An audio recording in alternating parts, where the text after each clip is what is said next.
கலகலகலன்னு அவ்வளோ சூப்பராக இருக்குதுங்க. சரிங்களா?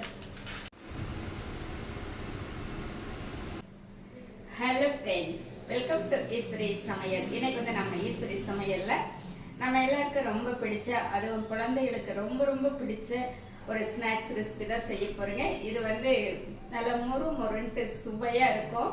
இப்போ இந்த ரெசிபி எப்படி செய்யலான்ட்டு பார்க்கலாம் வாங்க. இன்னைக்கு வந்து நம்ம எல்லாருக்கும் ரொம்ப பிடிச்ச ஒரு ஈவினிங் ஸ்நாக்ஸ் செய்ய போறேங்க.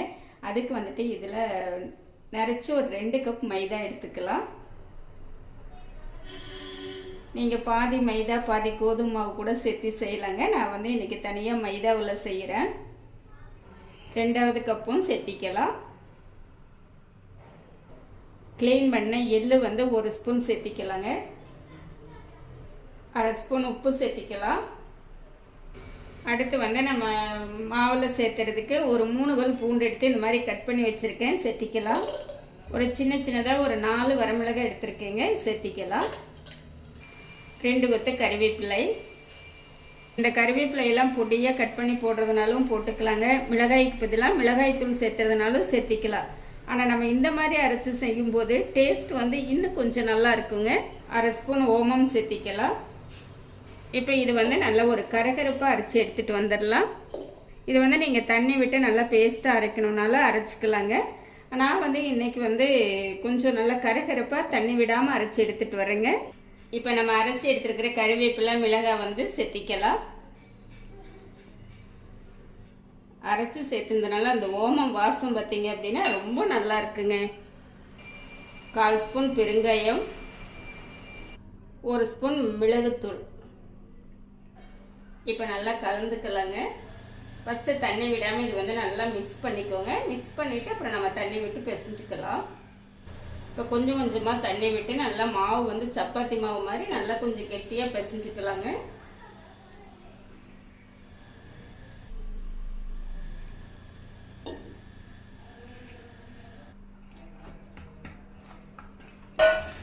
இப்போ மாவு வந்து நல்லா இந்த அளவுக்கு கெட்டியாக பிசைஞ்சிட்டுங்க. ஒரு மூடி போட்டுடலாம். ஒரு 10 நிமிஷம் இருக்கட்டும். இப்போ நல்லா 10 நிமிஷம் ஆயிடுச்சுங்க. உருக்குன நெய் வந்து 1 ஸ்பூன் சேர்த்திக்கலாம். கூடவே சூடான எண்ணெய் வந்து ஒரு 2 ஸ்பூன் சேர்த்திக்கலாங்க.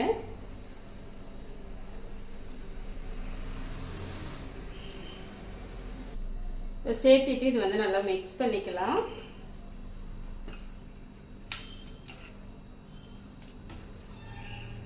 இந்த மாதிரி சேர்த்தணும் அப்படின்னா நல்லா மணமாகவும் இருக்கும், நல்லா கிறிஸ்பியாக வரும் நம்மளுக்கு.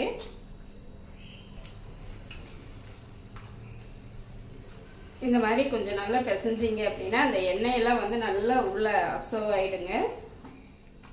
இப்போ நம்ம எண்ணெய் சேர்த்துட்டு நல்லா இந்த அளவுக்கு பிசைஞ்சிட்டோங்க.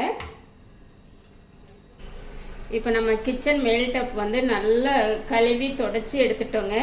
நம்ம இதில் தான் நம்ம செய்ய போகிறோம். ஏன்னா நம்ம சப்பாத்தி தேய்க்கிற கட்டையில் செஞ்சோம் அப்படின்னா கொஞ்சம் கொஞ்சமாக செய்கிற மாதிரி இருக்குங்க. இதுவாக இருந்ததுன்னா நம்மளுக்கு செய்கிறதுக்கு ரொம்ப ஈஸியாக இருக்கும், சீக்கிரம் செஞ்சிடலாம். இப்போ மேலே மைதா மாவு அப்படியே தூவி விட்டுக்கலாங்க.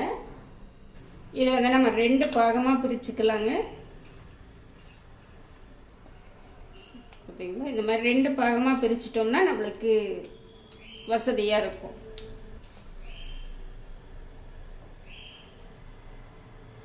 நல்லா இந்த சப்பாத்தி கட்டையை வச்சு நல்லா தேய்ச்சிக்கலாங்க.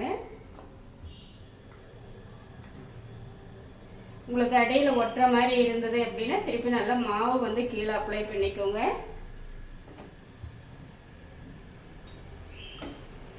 அதே மாதிரி தேய்க்கும் போது நல்லா பக்குவமாக பிஞ்சு போகாமல் நல்லா தேய்ச்சிக்கணுங்க.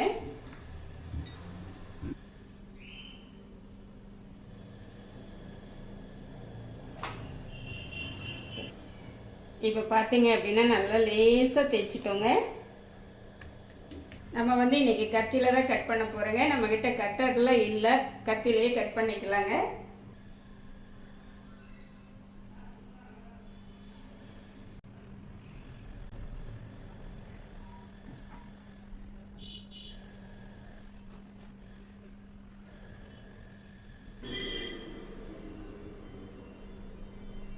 இப்போ வந்து நம்ம நேர் இந்த மாதிரி கட் பண்ணுறது இல்லை, நம்ம வந்து டைமண்ட் ஷேப்பில் கட் பண்ண போகிறோம். பார்த்தீங்களா, இங்கே இருந்தே இந்த மாதிரி கட் பண்ணிக்கணும் ஓரங்கள்.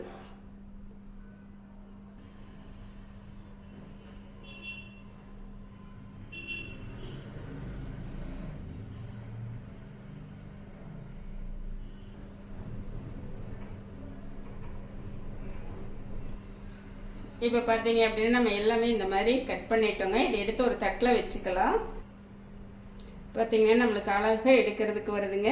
பார்த்தீங்களா, இந்த மாதிரி இந்த திக்னஸில் தான் இருக்கணும். இந்த மாதிரி நம்ம கட் பண்ணிட்டு எடுத்துட்டோம். பார்த்தீங்கன்னா இது நான் கொஞ்சம் எடுத்து தட்டில் சேர்த்திருக்கேங்க.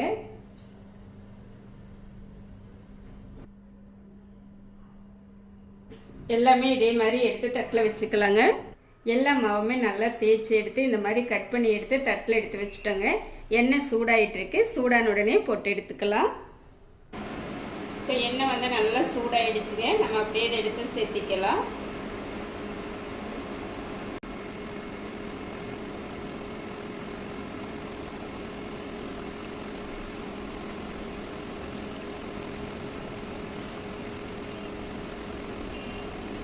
ஒரு 2 நிமிஷம் நல்லா வேகட்டுங்க. வேக விட்டு திருப்பிக்கலாம்.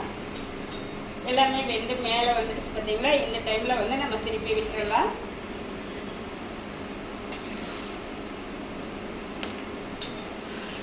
இப்போ நம்மளுக்கு எண்ணெயோட சலசலப்பெல்லாம் குறைஞ்சி நம்மளுக்கு சிப்ஸ் வந்து நல்லாவே கலர் மாதிரி வந்திருக்கு பார்த்தீங்களா.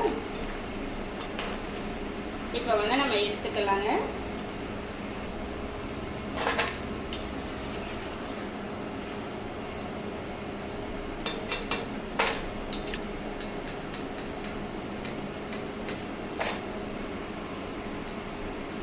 அடுத்து இன்னொரு பேட்சும் சேர்த்திக்கலாங்க.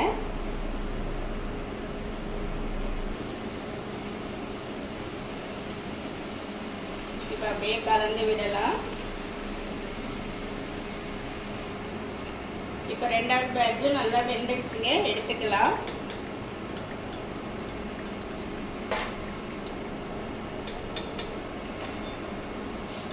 இதே மாதிரி மீதி எல்லாமே போட்டு பொரிச்சு எடுத்துக்கலாங்க. சிப்ஸ் எல்லாமே அழகாக நம்ம ரெடி பண்ணி எடுத்துகிட்டு வந்துட்டோங்க. நல்லா கலந்துட்டு பார்த்தீங்களா, சூப்பராக இருக்குங்க. நம்ம வந்து சாப்பிட்டு பார்க்கலாங்க.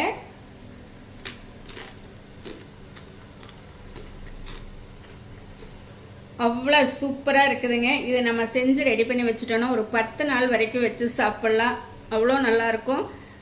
நான் செஞ்ச இந்த ரெசிபி வந்து உங்களுக்கு ரொம்பவே பிடிச்சிருக்குன்னு நினைக்கிறேன். இந்த மெத்தடில் இதே மாதிரி நீங்களும் செஞ்சு பார்த்துட்டு எப்படி இருக்குன்னு கமெண்ட் பண்ணுங்கள். பிடிச்சிருந்தா லைக் பண்ணி ஷேர் பண்ணுங்கள். நம்ம ஈஸ்வரி சமையலை சப்ஸ்கிரைப் பண்ணி வச்சுக்கோங்க. இனி ஒரு நல்ல வீடியோவில் பார்க்கலாங்க. Bye by.